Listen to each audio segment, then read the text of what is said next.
अब हम लोग पढ़ेंगे सी प्लस प्लस में कंडीशन और इफ स्टेटमेंट के बारे में। हम लोग पहले से जानते हैं कि सी प्लस प्लस सपोर्ट करता है लॉजिकल कंडीशन। इससे पहले हम लोग लॉजिकल कंडीशन के बारे में पढ़ चुके हैं, जैसे लेस देन और इक्वल टू, ग्रेटर देन और इक्वल टू और नॉट इक्वल टू। ये सब जब पढ़ रहे थे ऑपरेटर में, तो हम बताए थे कि इसका विशेष उपयोग आपको बढ़िया से उपयोग कर सकते हैं। इफ स्टेटमेंट जो भी होता है उसके साथ लगा के उपयोग कर सकते हैं। इस वीडियो में हम लोग क्या करेंगे, इस कंडीशन को इफ स्टेटमेंट के लगाकर इसका एग्जाम्पल को देखेंगे, जितने भी इफ का स्टेटमेंट है। तो सबसे पहले शुरुआत करते हैं इफ स्टेटमेंट से। Use the if statement to specify a block of C plus plus code to be executed if a condition is true. If statement क्या करता है कि कोई एक आपको कंडीशन देगा, अगर वो कंडीशन ट्रू रहेगा तो उसके अंदर के जो भी कोड रहेगा वो चलेगा। सिंटेक्स है, सबसे पहले इफ लिखेंगे, फिर पैरेंथेसिस के अंदर कंडीशन पास करेंगे, जो भी आपको कंडीशन देना रहेगा, फिर कर्ली ब्रेसेस ओपन करेंगे, फिर इसके बाद कोड लिखेंगे। जो भी हमको, अगर एक कंडीशन ट्रू होता है तब तुमको जो भी मैसेज प्रिंट करना है या जो भी कोड एग्जीक्यूट करना है तो वो कोड लिखेंगे। फिर इसके बाद कर्ली ब्रेसेस लगाकर इसको बंद कर देंगे। चलिए एग्जाम्पल देखते हैं।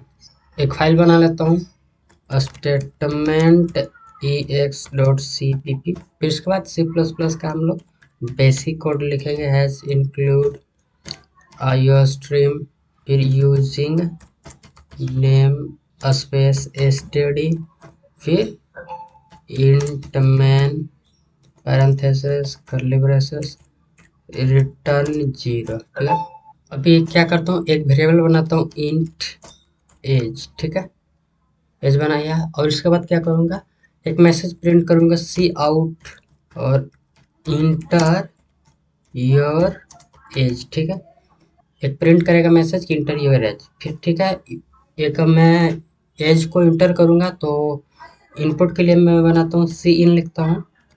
ठीक है, फिर इसके बाद इस किस में इंसर्ट करना है, एज नाम का वेरिएबल बना तो एज लिखता हूँ।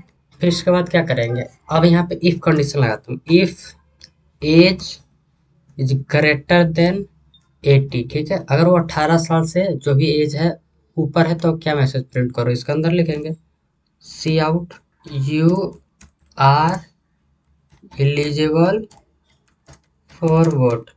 ठीक है, मैं कंडीशन लगा दिया कि अगर आपका उम्र 18 साल से ऊपर है तो आप वोट के लिए एलिजिबल है। एक कंडीशन है, कंडीशन आप कुछ भी डाल सकते हैं। अभी मैं सेव करूंगा और रन करूंगा। अभी मैसेज प्रिंट आएगा इंटर योर एज। एज में अभी देखिए डालूंगा 15 डालूंगा तो कुछ हमें प्रिंट करके नहीं दिखाई दिया। ठीक है, अगर मैं वही रन करूंगा, अगर ये मुझे 18 डालूंगा या 19 डालूंगा तो ये देखिए मैसेज प्रिंट कर दिया you are eligible for vote. पर जैसे ही वो 18 साल के नीचे रहेगा, 17 साल डालूंगा तो मुझे कुछ प्रिंट नहीं करके दिखाएगा।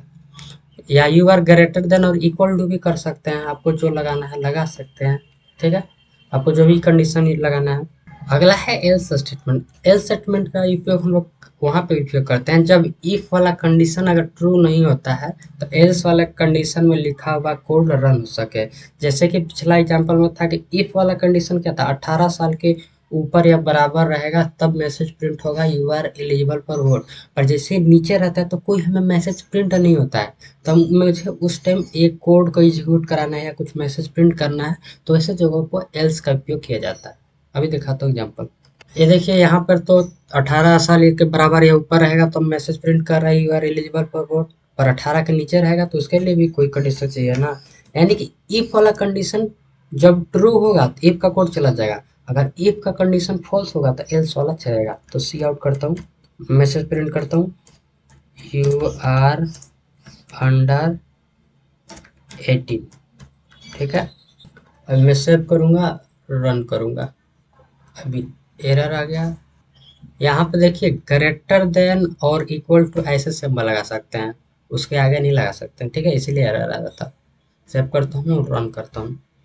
अभी मैं एज डालूंगा, कितना 18 डालूंगा, you are eligible for vote हो गया। ठीक है, जैसे ही मैं रन करूंगा, अगर मैं डालूंगा अभी 14 तो हमें मैसेज प्रिंट करेगा यू आर अंडर 18। ठीक है, अब अगला है else if statement. Use the else if statement to specify a new condition if the condition is false.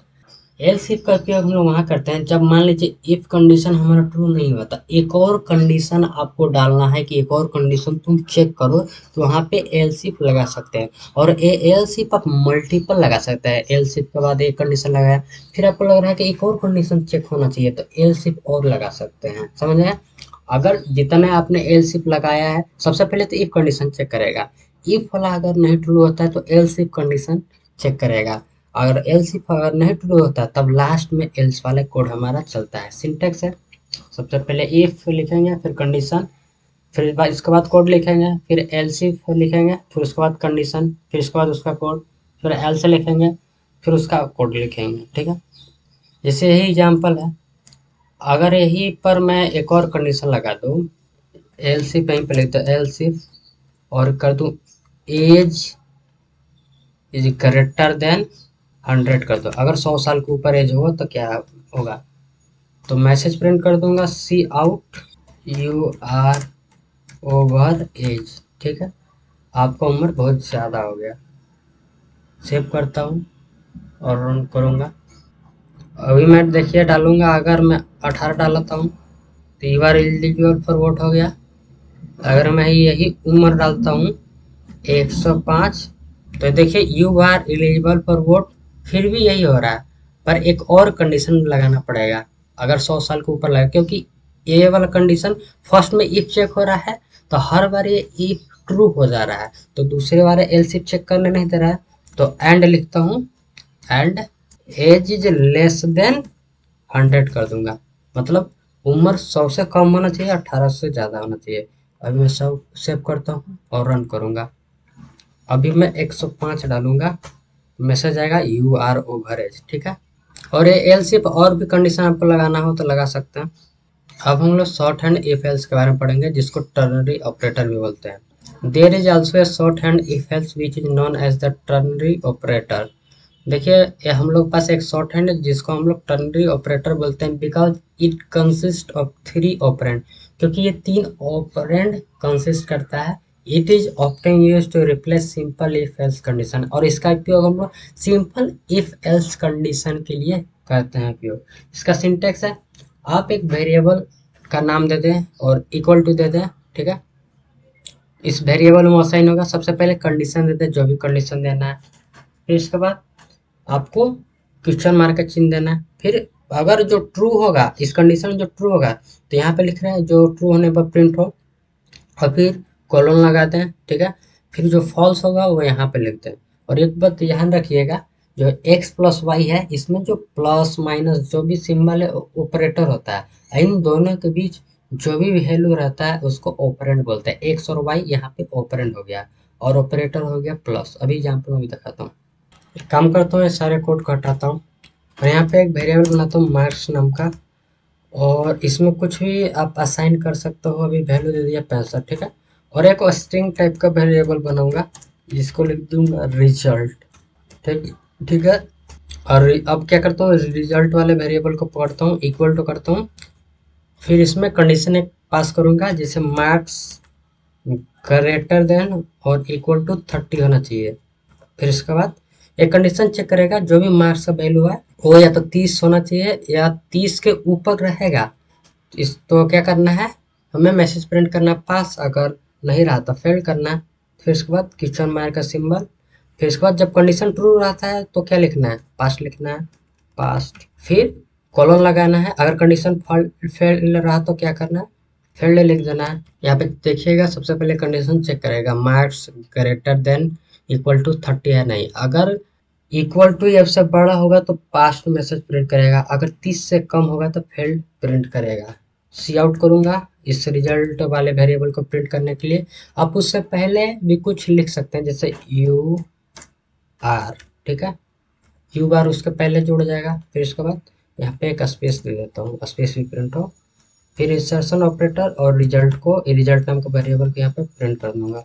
अभी सेव करूंगा और रन करूंगा, तो हमें देखिए क्या मिलेगा, यू आर पास, क्योंकि अभी हमारा क्या है 65 नंबर है, तो 30 नंबर से बेसी है। अगर किसी का 25 नंबर आ गया तो क्या होगा, अगर एग्जाम में 25 नंबर आता है तो जानते हैं को फेल हो जाता है, तो you are failed message print हुआ। ठीक है।